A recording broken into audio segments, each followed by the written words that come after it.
Y de la Estrategia Nacional. Venga, Jesús. Gracias. Sí, muy buenos días, señor presidente, con permiso. Pues en primer lugar, señalar que la Estrategia Nacional de Prevención de Adicciones pues ha puesto el énfasis en las sustancias, como bien señalas, y no en más bien en las personas, para atender el tema de la salud mental, tomando en cuenta que es un tema de salud, no es un tema de seguridad como se había planteado en gobiernos anteriores. Y hemos relanzado la campaña de prevención de adicciones, una campaña muy fuerte que incluye la participación de músicos y de cineastas para pues recrear y prevenir esta situación contra la narcocultura, contra las sustancias químicas, particularmente el fentanilo, el cristal, la metanfetamina, las sustancias, los inhalables, que son sustancias que hacen mucho daño a la salud de los jóvenes, de los niños, de quienes consumen estas sustancias. También hemos hecho una campaña, ahora está en televisión, en radio, incluso en mobiliario urbano en las principales ciudades, previniendo del uso del cristal en los espacios de trabajo, en la industria maquiladora, en los campos de trabajo donde los jornaleros recurren a estas sustancias. Son sustancias que por primera vez están llegando al campo. Antes era, digamos, el consumo de estas sustancias era particularmente en las ciudades y ahora está llegando al campo de manera muy fuerte. Entonces, estamos haciendo conciencia de que todas estas sustancias, el consumo, aunque sea mínimo, genera un daño irreversible. Entonces, estamos creando, y bueno, pues aquí, junto con el tema de los videojuegos, porque también hay una adicción a los videojuegos, hay una adicción al uso de las tecnologías como los teléfonos inteligentes y que también generan patrones de situaciones de enfermedad y que pues aquí, por ejemplo, en el caso de los videojuegos, se hizo una presentación de los riesgos, que no solo es el uso adictivo de los juegos, sino también del enganchamiento que hay de grupos del crimen organizado a partir de estos juegos de guerra, de uso de armas, etcétera, y de violencia. Entonces, estamos por iniciar una campaña en medios de comunicación precisamente para hacer conciencia de la afectación por estos juegos que utilizan armas reales, bueno, simuladas, pero que son armas simuladas reales y que tienen efectos muy nocivos sobre los adolescentes y los jóvenes, que generan violencia alrededor en las familias, en la escuela y en la calle, ¿no? Entonces, estamos precisamente, esperemos que aquí podamos presentar la campaña, la última parte que se ha presentado y donde incluso hay una canción que habla de los riesgos de incursionar en el mundo de la narcocultura, de la venta y compra de sustancias ilegales y del consumo de estas sustancias químicas que, bueno, como ya hemos dicho aquí, muchas se hacen con raticidas, con líquido o ácido de batería, en fin, sustancias que hacen daño al cerebro, al cuerpo y a la vida de los niños y jóvenes que las consumen.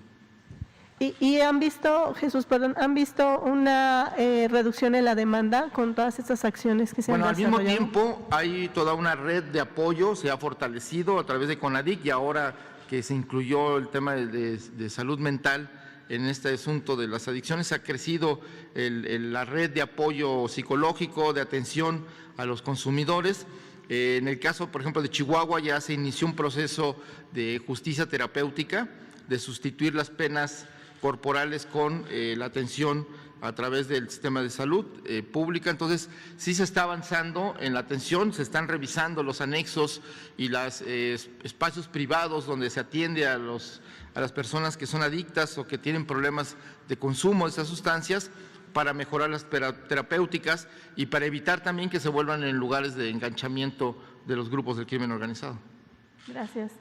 Y una segunda pregunta, señor presidente, quisiera saber cómo va el tema de estos dos medicamentos, Paxlovid y Molnupiravir, y quisiera conocer si ya diseñaron una estrategia. Ahora mencionaba el doctor Gatell que la utilización va a ser en el sector público. No sé si únicamente sea esta manera en la que quien lo requiera tenga acceso a través del sector público y en esta forma se prescriba, o están diseñando alguna estrategia para que también en conjunto la medicina privada lo pueda hacer. No sé si a través de la utilización de los mecanismos de, si mal no recuerdo, la fracción 3 que habla de los medicamentos controlados, no sé cómo sería. Gracias. A ver, por favor.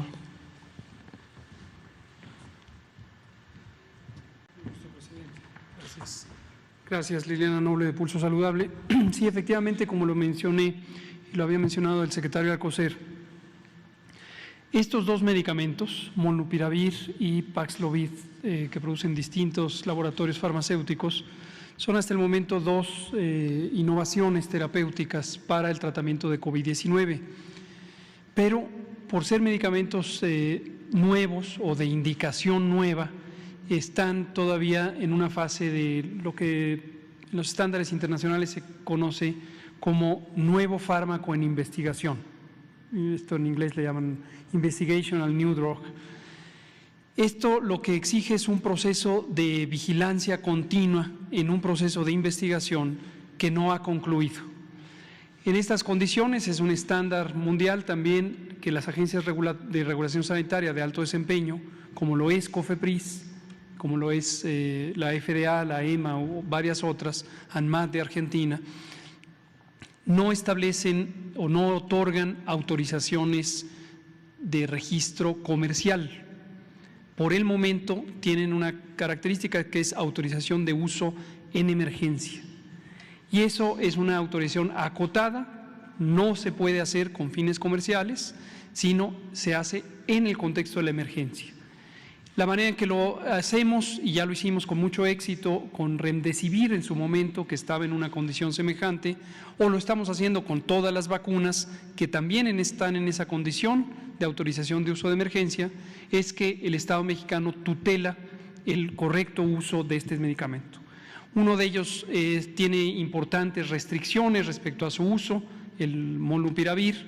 No se puede usar, por ejemplo, en embarazadas porque causaría un daño importante al producto del embarazo, y hay otras restricciones en enfermedad hepática, en enfermedad renal. Entonces tiene que ser un uso muy cuidado.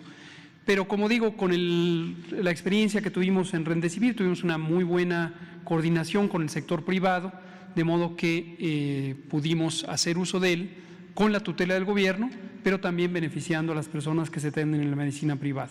La gran mayoría se atienden en la medicina pública y tendremos centros específicos donde va a ser utilizado.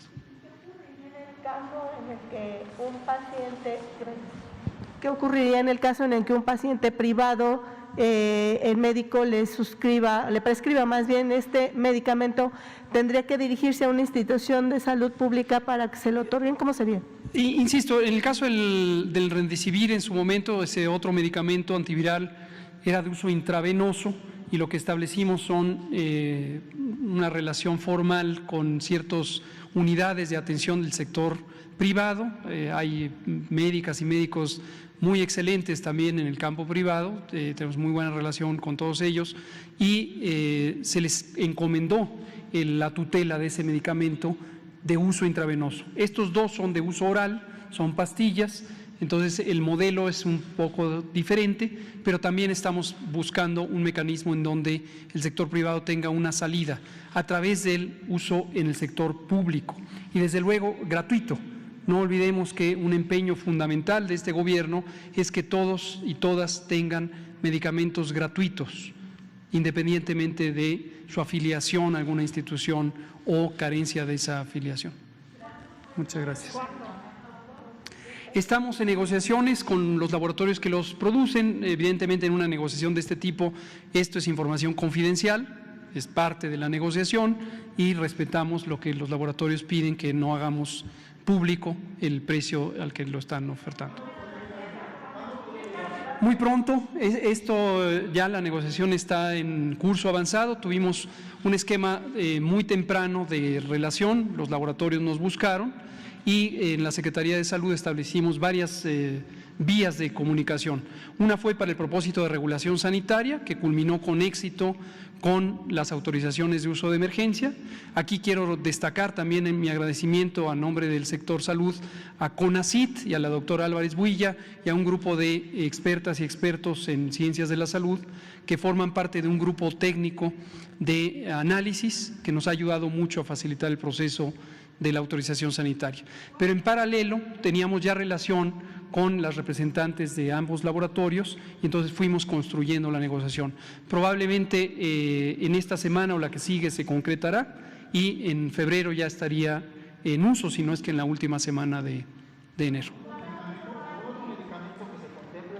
Por el momento son los que existen en el horizonte de innovaciones. Como dije la semana pasada, el presidente nos ha encomendado no escatimar esfuerzos, no solo no escatimar en recursos, sino en esfuerzos de buscar anticipadamente en los circuitos científicos, destaco eso, no con una perspectiva comercial, sino una perspectiva científica y de beneficio a la salud, estar rastreando cuáles pueden ser innovaciones para una mejor atención.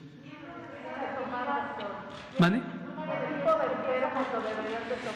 El número lo estamos justamente determinando con base en los perfiles de la proporción de casos que estimamos podrían tener indicación. Las indicaciones de uso en general son en personas con alto riesgo de complicaciones. Es muy importante destacar esto, no cualquier persona que tuviera infección por SARS-CoV-2, particularmente ahora que está la variante Omicron que causa en general enfermedad leve, no necesitarían tomar este medicamento. De hecho, sería incorrecto que lo tomaran. Esto quiero, gracias por la pregunta, destacarlo. No es que cualquier persona que salga positivo a la prueba o que tenga síntomas leves lo debe tomar. De hecho, la minoría de personas lo debe tomar.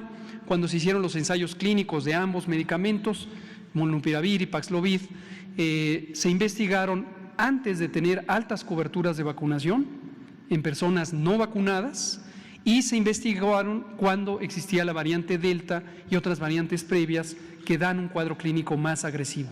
Es muy importante tenerlo en cuenta.